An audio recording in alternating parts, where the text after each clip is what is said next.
We are in the midst of Queensland Seniors Month, and the theme this year is a valuable and positive one. It's Love Getting Older in Queensland.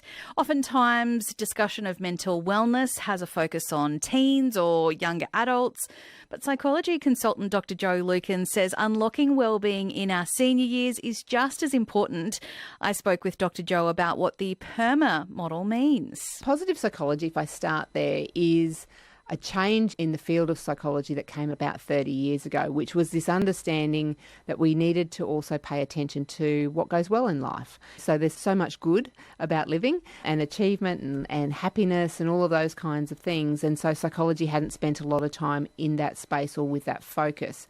So PERMA has come through in that change in the profession, and it's an acronym that gets used that refers to the role of positive emotions, being engaged, the importance of our relationships, what meaning does for us in our lives, and a sense of accomplishment. So all of those factors and how that then contributes to our overall well-being. So who developed this PERMA model? It's very interesting. Yeah, it's an interesting way to look at the world, and I guess it allows us to do almost like a little bit of an audit of our lives. As I'm talking about those things, maybe people are even thinking about what that meant for them in their own lives. Dr. Martin Seligman was the person who developed the theory, and he's been a really prominent psychologist for many years and a real pioneer in the area of positive psychology. So he recognised through his research, and the nice thing about this is whilst many of us hear it and go, that makes sense, it makes sense, and there's an evidence base to support it, which is what's really important with it. So Seligman is the person who's worked particularly strongly in that area.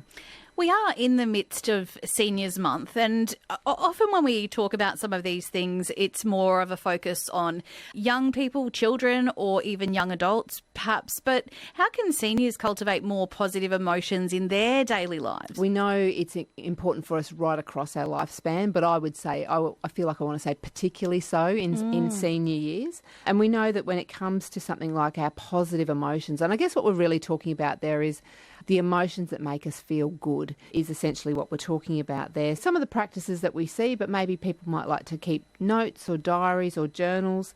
People might like to do activities that help them feel that they're present in the moment. So that could be something like meditation, or it could be going out into the backyard and watering the garden, or a whole range of other things there, but that kind of being still in the moment and appreciating that moment. And essentially all those things that we do, that engaging in the activities that we enjoy, but noticing the positive emotion that goes with those activities. I want to look a little bit more at some of the elements of this PERMA model. What does engagement mean? Can you talk about that a little bit more? Yeah, so engagement is connection.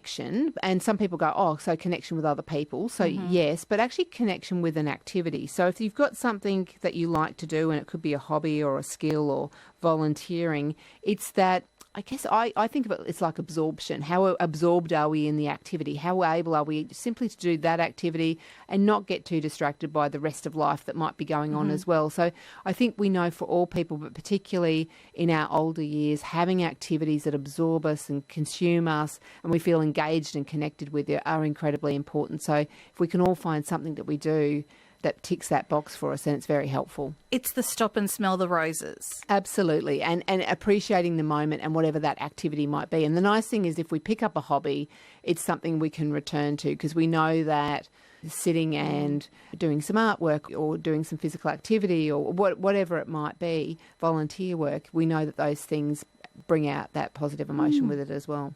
Why are relationships in particular really important for seniors' well-being? Yeah, they're important for us in terms of our longevity. We know that there are so many benefits to the relationships that we have, and we also know that there are different points in our lifespan where we have different numbers of connection. And it's not always about how many friends you have, but it is about having those connections. And we do know that once you leave the school environment, once you potentially leave the work environment, you may just simply have less exposure to people. So we do know that the emotional gains from relationships are really important. And I think what it does, one of the most important things, is it helps us to combat loneliness. And loneliness, we've talked about that so many times over the years, is that it really does hit us hard when we're feeling lonely. So connection with others is a really useful thing for us to do. It gives us the emotional support and that overall life satisfaction in later years. When I think about across our lifespan, I think when we're kids, we are asked, what are you going to be when you grow up, when you're at high school or when you're at uni? What are you going to do next?